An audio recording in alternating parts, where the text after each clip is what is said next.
Entonces ella es figura de la humanidad redimida y de la iglesia glorificada. Si Dios en su santa ley, esto es un argumento que se fue constantemente proponiendo para la definición del dogma. Si Dios en su santa ley ordenó honrar a los padres y de manera singular, pues su Hijo, nuestro Señor Jesucristo, pues tenía que cumplir fielmente este mandato al dignificar y honrar a su madre, ¿verdad? La que lo acompañó a lo largo de su caminar por esta tierra y estuvo presente en la batalla definitiva contra el mal que dominaba el mundo. En el Calvario, Jesús vence al mal, vence al demonio, vence esa fuerza que estaba dominando a la humanidad. Y dice, María, si ustedes se acuerdan, María estuvo junto a Jesús también en el Calvario. Y por lo tanto allí estamos descubriendo que ella también vence el mal.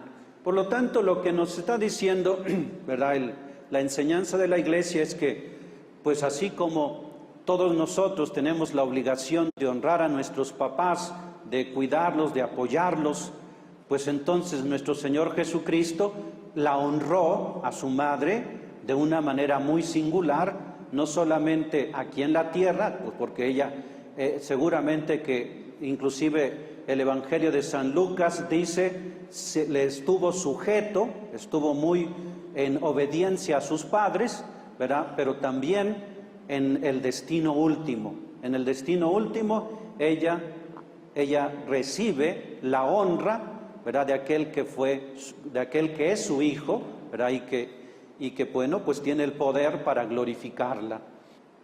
La mujer del Apocalipsis, si ustedes se acuerdan, en el Apocalipsis, en el capítulo 12, aparece un texto también muy interesante, donde aparece una mujer revestida de sol, con la luna bajo sus pies y en la cabeza una corona de 12 estrellas, ¿verdad? Es como la representación de la Santísima Virgen de Guadalupe, ¿verdad?, la que ha dado a luz a un nuevo pueblo en medio de tantas confusiones y de tantas incertidumbres. Entonces, durante mucho tiempo, durante muchos siglos, ¿verdad?, se ha asociado la figura de aquella mujer, la mujer del Apocalipsis, con la Santísima Virgen María. Y podemos decir que es la descripción de la imagen de Nuestra Señora de Guadalupe, con todos los detalles que aparecen en el escrito sagrado, tal como la admiramos pues allí en la Basílica. Ciertamente los exegetas, los que interpretan las Sagradas Escrituras, ¿verdad?, hacen referencia, o ellos dicen que esa mujer, la mujer del Apocalipsis, está representando a la Iglesia, no está representando directamente a la Santísima Virgen, pero la tradición siempre le ha dado a la Virgen, ¿verdad?, ese lugar, el lugar de lo que dice el Apocalipsis. Entonces, la Iglesia, desde el punto de vista de los exégetas, es la comunidad que sigue engendrando en su seno a Jesús. Pero si nos damos cuenta, la Iglesia sigue haciendo presente, sigue engendrando a Jesús, pero a través de los sacramentos, a través del nacimiento de nuevos hijos dentro de la comunidad cristiana. Entonces sigue engendrando en su seno a Jesús por medio del testimonio y de los sacramentos. Pero, como ya decíamos, se ha aplicado a María, la cual nosotros le damos el título de el Arca de la Nueva Alianza, ¿verdad? Lo que en el Antiguo Testamento era pues lo más importante para su caminar como pueblo, el pueblo de Israel llevaba el arca trasladaba el arca era el signo de la presencia de Dios.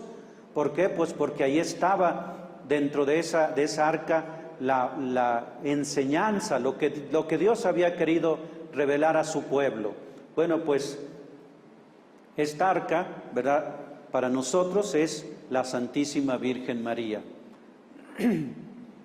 la cual ha sido transportada en cuerpo y alma al cielo, a la mansión eterna. De hecho, ese texto es el que se lee en la liturgia de la fiesta de la Asunción de María, el traslado del arca. Por eso, no dudamos en afirmar que la glorificación de María está también plasmada en el mensaje de la Virgen de Guadalupe, ¿verdad? Si ella, ¿verdad?, es el arca que trae en su seno a nuestro Señor Jesucristo, y nosotros decimos que en el seno, en el vientre de esta señora que pues nosotros alabamos allí en el Tepeyac, en la Basílica, pues es la mujer que lleva en su vientre al Hijo de Dios. Es el arca de la nueva alianza. Nosotros tenemos el privilegio de tener el arca de la nueva alianza que está glorificada en el cielo en cuerpo y alma. Y vamos al último de los dogmas, ¿verdad?, que es la Inmaculada Concepción, que ya como les comenté, este dogma fue definido antes de la Asunción, pero en el texto del Nicamo Pogua no se menciona, nunca se dice la Inmaculada Concepción, más bien la Siempre Virgen Santa María de Guadalupe, ¿verdad? Sin embargo, aquí hacemos referencia a un poquito a la imagen, ¿verdad? Primero que nada, habría que tomar en cuenta que no podemos confundir la Inmaculada Concepción con la concepción virginal o la virginidad de María, ¿verdad? Porque puede darse el caso de que digamos, la Inmaculada Concepción es lo mismo que la concepción virginal, ¿verdad? No, la concepción virginal significa que la Virgen concibió en su seno a nuestro Señor Jesucristo sin la participación de varón, fue una concepción virginal y por lo tanto, ¿verdad?, la virginidad de María. Pero esto no es el dogma no está en esta línea. Entonces, en las Sagradas Escrituras, cuando se habla nuevamente de Eva, se dice que Eva, ¿verdad?, fue seducida por la serpiente, ¿verdad? Eva, cuando la serpiente la invita a desobedecer a Dios, se deja seducir, se deja en cierto momento envolver por lo que la serpiente le está diciendo, ¿verdad? En cambio, María se deja, podríamos decir, como dicen algunos escritores, seducir por el mensaje, por lo que el ángel le está diciendo. María acepta la voluntad de Dios, mientras que Eva descarta el proyecto de Dios, María acepta esa voluntad divina y lo acepta con todas las consecuencias. Y entonces este dogma comienza a irse como concretando, haciéndose muy sólido, primero en la piedad popular. Es decir, el dogma no va surgiendo, aunque sí hay muchos textos de los padres antiguos que hacen referencia a esta cierta Inmaculada Concepción, pero más bien va surgiendo en la piedad popular, como que la misma comunidad. Dentro de la teología hay un término que se llama consensus fidei, es decir, el consenso, la acción del Espíritu Santo también se da dentro de la comunidad, dentro del pueblo santo. Es decir, no solamente el obispo o el papa o la jerarquía, sino que también dentro de la comunidad está actuando la fuerza y el poder del Espíritu Santo. Entonces, por eso este dogma más bien surgió precisamente de cómo la comunidad comienza a ir entendiendo a la Santísima Virgen como inmaculada, como aquella mujer inmaculada. Entonces, al pueblo le parece inconcebible que María haya sido tocada, mancillada por el pecado original. Si ella es el arca de la alianza, ella es la que Dios estaba preparando para que fuera su madre, no podía haber sido tocada por el pecado original. Y entonces, ¿verdad?, van surgiendo muchas polémicas desde los primeros siglos, porque aceptar que María tuvo pecado original es aceptar que María estuvo sometida en cierto momento al pecado y al demonio, ¿verdad? Nosotros cuando nacemos venimos desde la concepción teológica de la Iglesia con un pecado, y ese pecado se llama el pecado original. Y ese pecado, pues podemos decir, nos somete al maligno, al mal, al enemigo. Y eso es lo que no podía, la comunidad cristiana no le cabía en la cabeza que María hubiese sido tocada por el maligno, que hubiera estado sometida a la esclavitud del demonio. Entonces, por eso es que constantemente, ¿verdad?, la misma comunidad no le parecía, y es la comunidad la que va hablando acerca de la Inmaculada Concepción. Y también, desde los primeros siglos, se fue extendiendo una fiesta que se llamaba así, la Inmaculada o la Purísima Concepción. Desde el siglo VII al siglo VIII, ya esta fiesta era universal, ya era una fiesta que se celebraba en toda la Iglesia conocida en aquella época.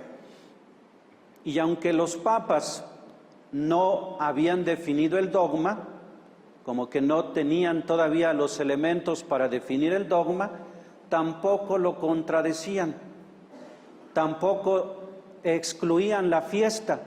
La fiesta de la Inmaculada Concepción fue como en cierto momento aceptada también por los romanos pontífices. No la atacaron, no dijeron nada en contra de este dogma. Y también, pues como sabemos, desde siglos pasados hay congregaciones, hay archicofradías, hay asociaciones que tienen como patrona, como intercesora a la Inmaculada Concepción. Entonces, pues eso fue lo que ayudó para que se fuera reflexionando más profundamente sobre el dogma de la Inmaculada. Inclusive, en algunas universidades y en algunos países había un juramento de sangre que decían: no entre aquí el que no defienda con su vida que María fue inmaculada desde el primer instante de su concepción, que defienda con su vida. Entonces de verdad era una fuerza en todo el orbe, ¿verdad?, de esa Inmaculada Concepción. Y obviamente algo muy importante es el arte, ¿verdad?, el arte que pues ya representaba a la Santísima Virgen. Hay infinidad de obras de arte dedicadas a este dogma desde el siglo XV y después en el XVI, ¿verdad? Se le representa como una joven adolescente, sin el niño, en una actitud de oración, rodeada de una aureola y siendo coronada generalmente por la Santísima Trinidad o por el Padre Eterno. Entonces, así se le ha representado desde la época en que ya estaba toda esta polémica, como para reafirmar que el pueblo aceptaba la Inmaculada Concepción, la pintaban casi como la que nosotros tenemos o como la que quedó plasmada en el ayate de San Juan Diego. Ella aparece con un manto rosa o rojo o blanco y ¿verdad? Siempre con el color azul, ¿verdad? Y entonces hay infinidad de obras como las de Velázquez, de Francisco de Zurbarán, de Bartolomé Murillo. Hay una descripción de la Inmaculada Concepción de Bartolomé Murillo que dice, representa a la Virgen como una joven morena, bella, tierna y dulce, flotando suavemente sobre las nubes esponjosas en un gran rompimiento de gloria.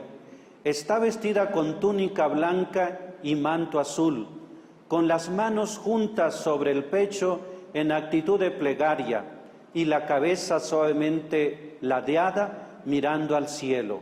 A sus pies hay una media luna, aparece rodeada de juguetones ángeles, dice que hay como 30 angelitos, y dice el que describe esta imagen, es una imagen encantadora, llena de gracia y de elegancia. Pues es casi la descripción de lo que es nuestra reina, la Santísima Virgen de Guadalupe. Bien, entonces el dogma de la Inmaculada Concepción no se enuncia expresamente en el texto del Nican Mopogua. Sin embargo, la imagen estampada en la tilma de San Juan Diego representa a una joven doncella. Como ya decíamos, Murillo representa a una mujer, ¿verdad? Morena, pues también con un rostro sencillo, con una mirada transparente, vestida como una Virgen Inmaculada o la Purísima Concepción. En 1858, cuando se aparece en Lourdes, ustedes se acuerdan que una de las apariciones también muy famosas y reconocidas por la Iglesia es la aparición en Lourdes. Ella se presenta, ahí sí se presenta y dice, yo soy la Inmaculada Concepción. Y este dogma, obviamente cuando se lo dice a aquella joven campesina que no tenía mucho conocimiento del dogma, pero ella no era una mujer metida en la cuestión teológica, pues dice, a mí la Virgen me dijo, yo soy la Inmaculada Concepción. Y el dogma apenas se había declarado en 1854. El Papa Pío IX, en una bula denominada Ineffabiles Deus, había declarado el dogma de la Inmaculada Concepción. Aquí en el Tepeyac contemplamos este misterio en su rostro, en su mirada, pues la iconografía cristiana así la ha representado. Ella ha sido preservada de la mancha del pecado original desde el primer instante de su concepción por los méritos de nuestro Señor Jesucristo. Porque aquí es donde está la polémica en torno a la Inmaculada. Es lo que costó mucho trabajo que se aceptara este dogma. Un dogma durante siglos fue reflexionado y confrontado, debido a que no cabía en la mentalidad de los grandes teólogos, los grandes pensadores, el hecho de que una persona no hubiese sido redimida por Cristo. Es decir, si María no fue tocada por el pecado, si desde el primer instante de su concepción ni siquiera tocó el pecado original, entonces Cristo no la redimió a ella y por lo tanto Cristo ya no es el Redentor universal, porque hay una que no necesitó de la redención de Cristo. ¿Sí me explico en esto? Este era el gran problema, porque todos nosotros, ¿verdad?, decimos, Cristo es el Redentor universal, Cristo redime a toda la humanidad. Entonces, ahí es donde estaba la controversia y los grandes teólogos decían, entonces no vamos a poder decir que Cristo es el Redentor de todos, porque hubo una que no necesitó la redención. Entonces, ¿verdad?, el hecho de que una persona no hubiese sido redimida por Cristo, si ella no fue concebida con pecado, pues este se transmite desde nuestra mentalidad católica por el acto generador. ella no necesitaba salvación, ¿verdad? La salvación que Cristo traía, y por lo tanto, pues Cristo no es el Redentor universal. El mismo Santo Tomás de Aquino hablaba de la santificación de María, pero no aceptaba la Inmaculada Concepción, ¿verdad? No aceptaba. Y también otros grandes doctores estaban en la misma postura. El mismo San Bernardo, un gran admirador y un gran propagador de la devoción de la Santísima Virgen, no aceptaba el dogma de la Inmaculada Concepción, no aceptaba la Inmaculada Concepción.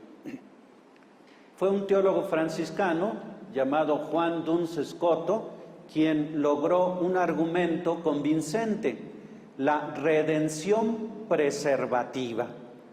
La Inmaculada Concepción no es una excepción a la redención de Cristo, sino un caso de acción salvífica perfecta y más eficaz del único mediador, obviamente que es Jesucristo, realizada de manera singular con María, ¿verdad? La redención de nuestro Señor Jesucristo, ¿verdad?, se realiza de manera anticipada en la Santísima Virgen María, ¿verdad? Lo que nosotros recibimos a través del bautismo, porque así como la Santísima Virgen, ¿verdad?, fue preservada del pecado, nosotros el pecado se nos borra a través del bautismo. Entonces, la cuestión es muy semejante, ¿verdad? Entonces, lo que nosotros, ¿verdad?, recibimos por el bautismo, la Virgen lo recibió desde el primer momento de su existencia humana, en el vientre de su madre, y por una gracia especial fue preservada del pecado. O sea, la redención sí la realiza Cristo, también en la Santísima Virgen María. También ella es redimida por Cristo, pero con una gracia especial. Desde el primer momento de su concepción no toca el pecado original. Por eso en el prefacio de la Inmaculada Concepción dice: purísima tenía que ser, Señor, la Virgen que nos diera al Cordero inocente que quita el pecado del mundo. ¿Verdad? Es ahí, si el Cordero inocente, el Cordero sin mancha, el que va a quitar el pecado del mundo, ¿verdad?, tenía que tener un arca, tenía que tener una madre purísima. Eso es lo que dice el prefacio, ¿verdad?, de la Inmaculada Concepción. Como vemos, el misterio de María está íntimamente relacionado con el misterio de Cristo, ¿verdad? No pueden estar separados. O sea, no entendemos, ¿verdad?, a María sin Cristo. Si vamos nosotros viendo estos dogmas siempre están en referencia a Cristo, ¿verdad? Estos 4 dogmas nos presentan la acción de Cristo en su iglesia. Cristo es Dios, es decir, Cristo es el Redentor de todo, ¿verdad?, de todo el universo, y María es la Madre de Dios. Cristo es el esposo fiel, ¿verdad? Es el esposo virgen, podemos decir, siempre se mantuvo intacto totalmente, él venció totalmente el pecado, y por lo tanto María, asociada a Cristo, también venció el pecado, también fue virgen. Él es el primogénito de entre los muertos, como dice el Apocalipsis, y María, unida a él, participa desde ahora de lo que todos participaremos al final de los tiempos. Lo que nosotros, ¿verdad?, seguramente obtendremos al final de los tiempos, María ya lo tiene en plenitud, ¿verdad?, desde ahora. Entonces, pues como ustedes ven, el mensaje de la Santísima Virgen de Guadalupe es un mensaje muy claro, muy sencillo, es una enseñanza para todos nosotros y en sintonía, como decíamos al principio, con lo que las Sagradas Escrituras nos enseñan y con lo que la Iglesia enseña sobre la Santísima Virgen. Entonces, pues estamos en el mismo camino, el camino de la Iglesia, ¿verdad? Pues gracias.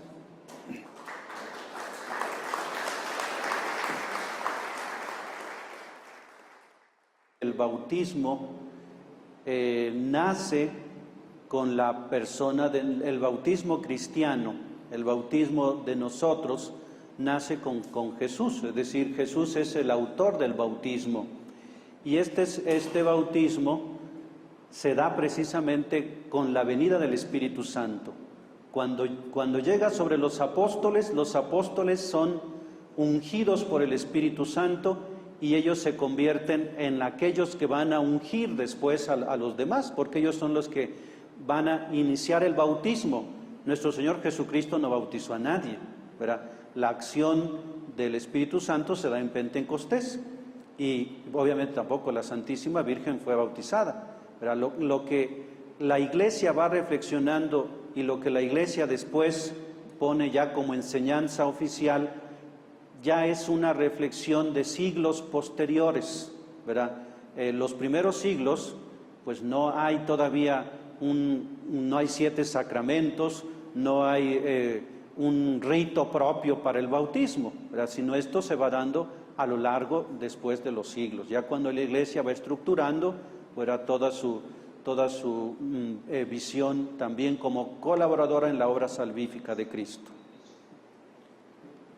Decimos que María está asociada a Cristo y lo que es Cristo, pues Cristo es por excelencia, ¿verdad? El Dios hecho hombre.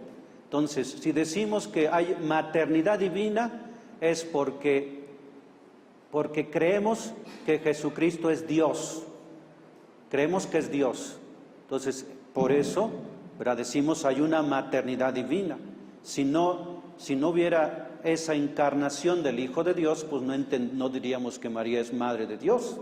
Entonces, segundo, decimos que María es virgen, porque está asociada al que ha sido inmaculado y virgen, el esposo virgen, ¿verdad? Así nos los presenta San Pablo. Entonces, por eso decimos María virgen, ¿verdad? María sube al cielo porque Cristo es el resucitado, porque Cristo resucitó, el que vive eternamente, ¿verdad?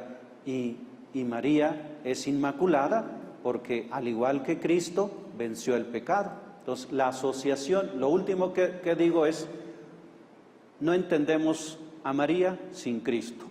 Cristo es el primero en todo. Cristo es el que le da sentido a todo el misterio y a toda la acción de María en la Iglesia. No podemos entonces poner a María en el centro, siempre el centro es Cristo. ¿Sí me expliqué? La Asunción de María fue el 1 de noviembre de 1950. Es el último dogma que hizo el Papa Pío XII. Bueno, más bien, es el último dogma de la Virgen María, el cual hizo el Papa Pío XII. No sé si habrá hecho otros dogmas. Ajá. Lo que ya comentaba es que la Iglesia regularmente cree que María murió, ¿verdad? Si Cristo murió, María también murió, y fue llevada al sepulcro e inmediatamente pues era llevada también al cielo.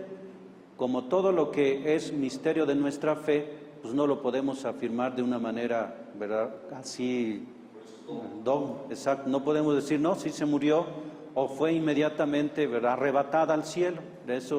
Eso ni siquiera el Papa lo afirmó, ¿verdad? Nunca afirmó, murió, simplemente dice, fue llevada al cielo en cuerpo y alma. Claro, la Virgen vive, ¿sí? Y está en el cielo y está coronada y es la reina del cielo y de la tierra, como lo dice la Iglesia. Unos dicen, si no cometió pecado, pues entonces tampoco murió, porque la muerte es consecuencia del pecado. Pero otros dicen, pero Cristo sí murió. Entonces, si Cristo, que es el Hijo de Dios, que es el que está actuando en la salvación en la humanidad, murió, entonces, bueno, pues María también murió, como todos los seres humanos. Todos los seres humanos tenemos un destino último aquí en esta tierra, que es la muerte. Y María, como asociada a la humanidad, también murió. Pero volvemos a lo mismo, son posturas que en realidad no podemos decir que son pues otro dogma, ¿verdad? La muerte o la no muerte, ¿verdad? Sí, pues sí, ahí de igual forma. La tradición dice que fue en Éfeso, donde vivía con San Juan, ¿verdad? Otros dicen que fue en Jerusalén y que en Jerusalén ahí llegaron todos los apóstoles y que de Tomás, que era el incrédulo, ¿verdad?, llegó más tarde. Son tradiciones y algunos textos que aparecen en lo que se llaman los evangelios apócrifos, ¿verdad? Evangelios que no acepta la Iglesia como revelación divina, ¿verdad? Simplemente tradición. Vamos a darle un fuerte aplauso al Monseñor Juan, agradeciendo muchísimo la gentileza. Fray Juan de Zumárraga, primer obispo de México, franciscano, y por lo tanto siempre hemos tenido en la mente de que los franciscanos tienen un hábito color marrón, color café. Sin embargo, en el centro de la península ibérica, los franciscanos tenían tanto amor, tanta devoción a la Inmaculada Concepción, que incluso cambiaron su hábito a un color azul pardo, azul plomo. Fray Juan de Zumárraga no era de ese lugar originalmente. Él era vasco. Sin embargo, su labor franciscana se hizo en torno a todo lo que comprende ahí el centro de España y por lo tanto también era miembro de estas comunidades franciscanas del centro de España donde tenían esta advocación tan en el corazón como es la Inmaculada Concepción. Por eso él también viste este hábito, no color marrón, sino un color azul, grisáceo, una especie de azul plomo, como decía, y aquí lo podemos ver en estas imágenes que representan a Fray Juan de Zumárraga delante precisamente de Juan Diego y que efectivamente los pintores han captado perfectamente el color que ellos vestían y en forma especial Fray Juan de Zumárraga vestía en aquel 1531. La advocación a la Inmaculada Concepción, si bien no era dogma en aquel entonces, sí era muy del corazón de los franciscanos, no así de los dominicos, con los cuales tuvieron bastantes pleitos precisamente por la advocación o la devoción a la Inmaculada Concepción, que posteriormente, siglos después, va a ser hecha dogma, va a ser proclamada como dogma de fe de María.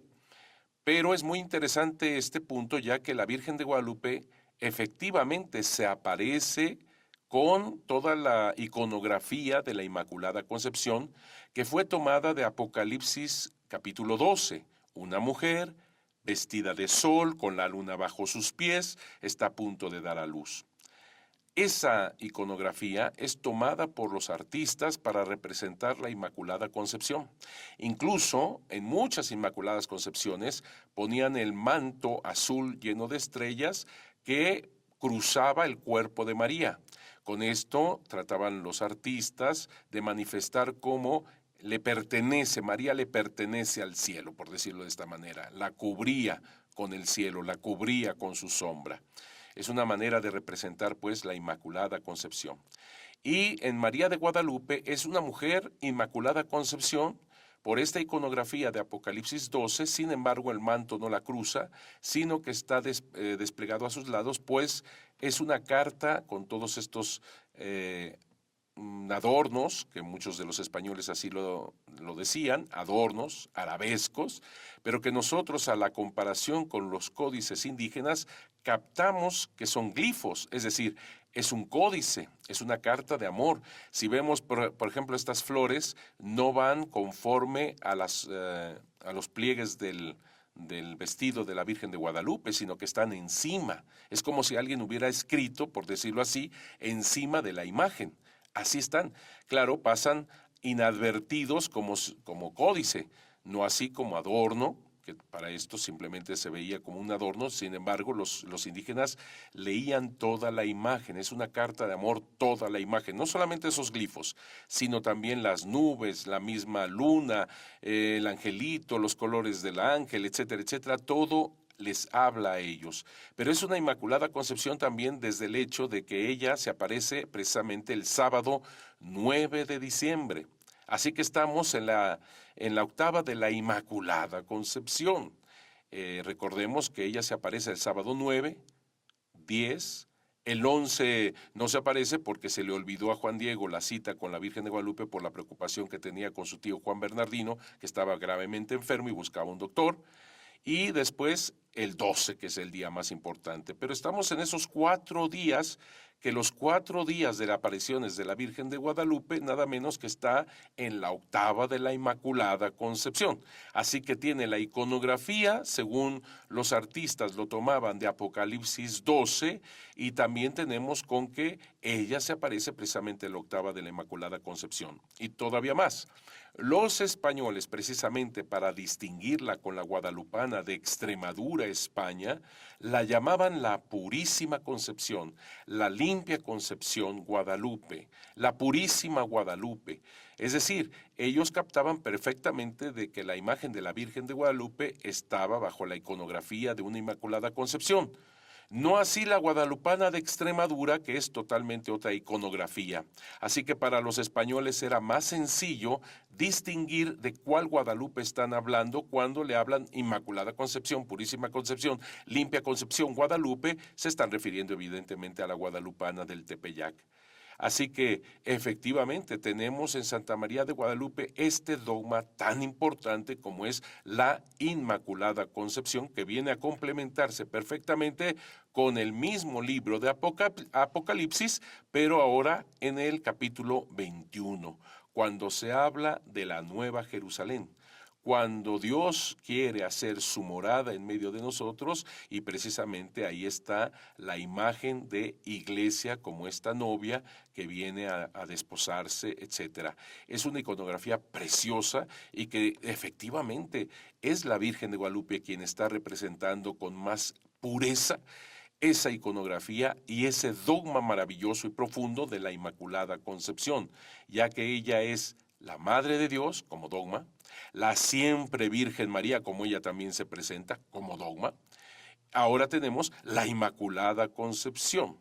Y todavía más, al ser la reina, como la llama el mismo Juan Diego, reina, y es la reina del cielo, así que está haciendo alusión a también otro dogma, el cuarto dogma, que es la Asunción. O sea, Dios a través de su poder, a través de su amor a la Virgen María, su madre, la asume, la lleva al cielo, ella es reina del universo.